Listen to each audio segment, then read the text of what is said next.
Aaron, man. What's the deal? Another episode of Fueled by Craft. As you can tell by the title of this video, I just want to do a quick recap over Kansas and the win we just had over Princeton. As I'm recording this, maybe about an hour ago, with the final score being 76-57. So Kansas does win this game by pretty much 20 points. Before I dive into KU, Princeton did a really good job at hitting the long ball, especially early in the game. Kept them in the game pretty much the entire first half. Their backcourt did a really good job at hitting the long ball. And, you know, whenever they were able to get open shots, they were able to execute and knock them down early. And hitting threes is a good recipe for staying in the ball game. So as we got later into the second half, I feel like KU's athleticism just wore out on Princeton, constantly attacking to the basket, fighting for offensive rebounds.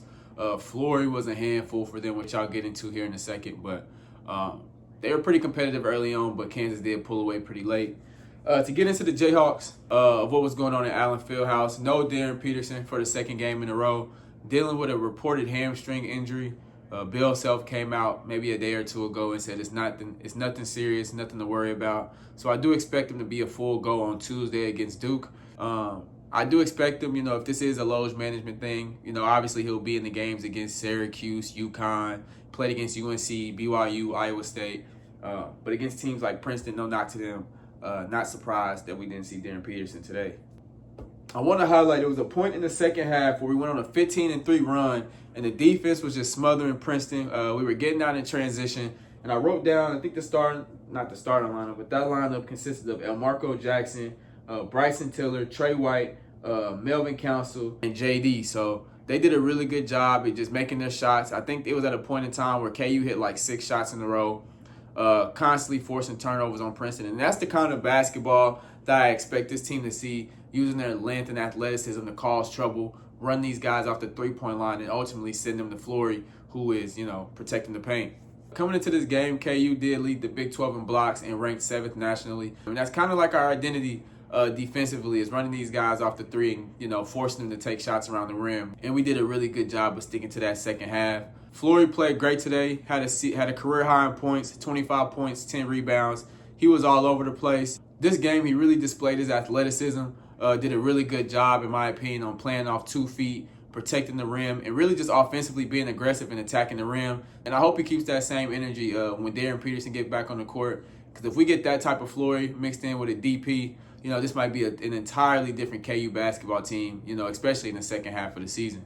We didn't get to see a lot of Rosario today because he was in foul trouble. I feel like every game we have like a key player that's in foul trouble. The loss to UNC, it was Bryson Tiller. He fouled out super early in the first half. But I liked how he came shooting a 3 out the gate. I think he hit 2 threes. As a team, we did a really poor job at shooting the 3. I think we shot 25%, 5 for 21 or something like that. That's not going to slide, but we made up for it in other ways. So I don't want to be, you know, like a Debbie Downer or harp on the things that we did wrong. It's super early in the season. Again, really good job at getting out in transition, playing suffocating defense, forcing turnovers. And with the athleticism and length that we have, when we're doing that, that's when we're at our best. Getting out in transition. We got 4 to 5 guys on the court at all times who can push the pace, push the ball up the court. And I think that's what makes KU pretty dangerous. Trey White had 18 points, 8 rebounds. Really impressive performance by him. And really shocked how he holds down the 5 spot in the little small ball lineups that we have. He does a really good job at contesting, like I said, another good job at protecting the rim and making sure the offense doesn't get a second chance rebounds by securing the rebound. So looks like a pretty strong, solid rebounder. 18 points, 8 rebounds from Trey White. Solid game performance from the senior. Elmarko Jackson, man, I don't know. I'm starting to feel like Elmarko Jackson is maybe just one of Bill Self's guys. I feel like each team every other year, so he has like a guy where it's like, maybe I don't see it. And not saying he's a bad basketball player, but that just doesn't work for me. Hopefully throughout the season it does get better. And I said that 2 years ago. I just, you know, I didn't understand it. And this year I'm still not understanding it. And maybe he just needs time to get acclimated coming off, you know, the season-ending injury he had last year. But we'll see about that. Not too much, like I said. The score definitely doesn't show the stressful moments that we had throughout this game, especially in the beginning. We couldn't pull away. I seen tweets like, "Oh, KU's gonna lose to 50 when we go against Duke Tuesday." Just a lot of negative tweets and things like that. Fans being dramatic, but it was pretty tough. The score definitely doesn't reflect, you know, the struggle that KU had in the beginning of the game.